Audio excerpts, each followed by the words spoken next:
Salams and welcome. Thank you for joining me in episode number 212 of the Afrikaans reading of the Holy Quran.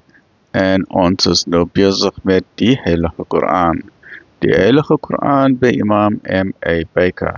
Auzubillahi minash shaitanir rajim. Bismillahirrahmanirrahim. In de naam van Allah, die barmhartige, die genadige. In the name of Allah, most gracious, most merciful. So, ons is bezig nou met episode 212, hoofdstuk nummer 12, Joseph, Surah 12, Surah Yusuf.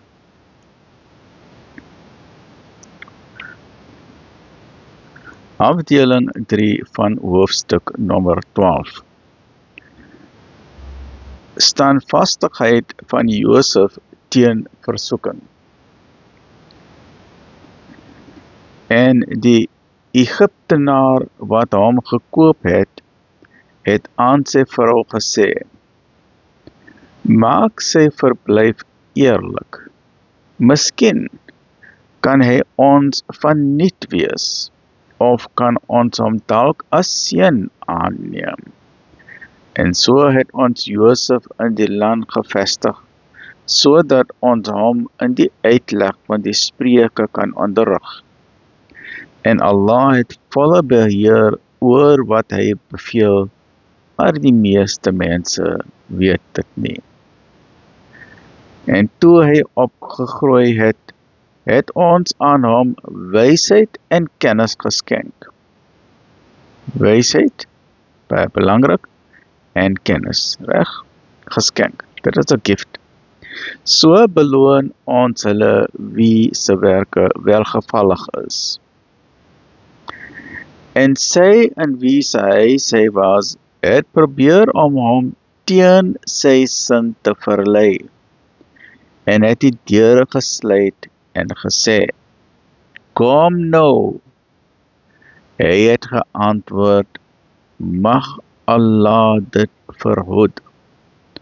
Waarlik, my Heer het my verblyf waardig gemaak. Voorwaar, die kwaaddoeners is nooit suksesvol nie. En sy het hom waarlik begeer, en hy sou haar ook begeer het, was dit nie dat hy 'n duidelike waarskuwing van sy Heer ontvang het nie. En dit is aan hom gestuur, sodat ons hom van sonde en onbetaamlike dade kon behoed. En hulle het albei na die deur gehardloop, en sy het 'n stuk uit die agterpan van sy hemp geskeur, en by die deur het hulle haar eggenoot ontmoet. Sy het gesê, wat is die straf vir iemand wat slegte bedoelinge met 'n vrou het, anders as gevangenisstraf of 'n pynlike kastyding? Sy dink baie vinnig gekyk. Joseph het geantwoord, dit is sy wat my teen my sin wou verlei.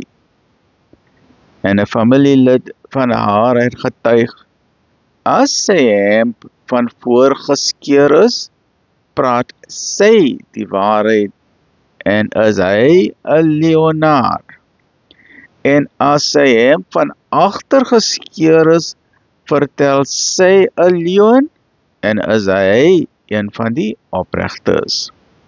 Toe hy merk dat sy hemp van agter geskeur is, het hy gesê, is dit 'n vroulike metode? Voorwaar, julle vroue is lustig. O Joseph, wend u hiervan af, en my vrou, vra vergifnis vir u sonde. U het waarlik gesondig. Nou, onthou ons gesê, daar's 3 plekke waar die hemp van Joseph getuienis gesit. The first time, the shirt of Joseph was a false blood, so it gave the father the indication that, okay, he's alive, and his other sons are talking a lie. The wolf did not eat him. And the second time is the deception or the risk of adultery, where the wife of the Aziz, the wife of the great Aziz of Egypt, she was proven to be wrong because the shirt of Joseph was torn from the back and not from front. And then we'll see later towards the end of the chapter where the same shirt was then used to recover or restore the blindness of the father of Yusuf, right? So this is a powerful indication of how in many times the shirt has played a significant role in the life of Joseph, right? So that brings us to the end of this chapter 212. Join me in the next episode, which is episode number 213, and we are busy with verse number 12. Stay well, look after yourself. Alhamdulillahi Rabbil Alameen.